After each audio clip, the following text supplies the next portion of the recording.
তাদের ওপর হামলা না করা হয়, তাদের মন্দিরে আগুন না দেওয়া হয়।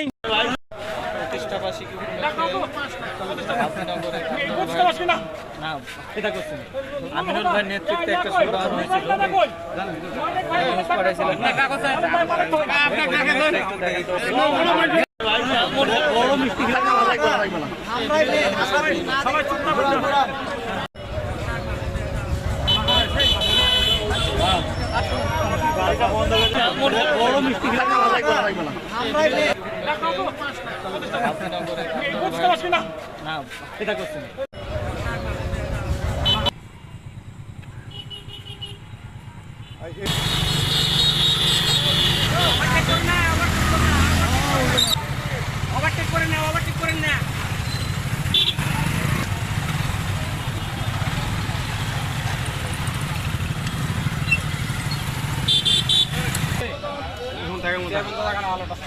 নমস্কার, আপনার সবাই ভালো আছেন?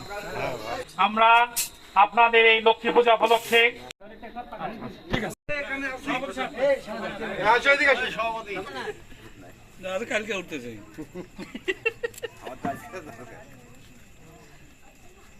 সারা বাংলাদেশের হিন্দু, বৌদ্ধ, খ্রিস্টান, আদিবাসী যাতে শান্তিতে থাকে, তাদের ওপর হামলা না করা হয়, তাদের মন্দিরে আগুন না দেওয়া হয়, তাদের বাড়িঘর ভাঙচুর করা না হয়, একই বক্তব্য দিয়েছেন আমাদের নেমাতুর থানা বিএনপির সংগ্রামী সভাপতি, বারবার 3বার এমপি জনাব ডক্টর মোহাম্মদ সালেক চৌধুরী।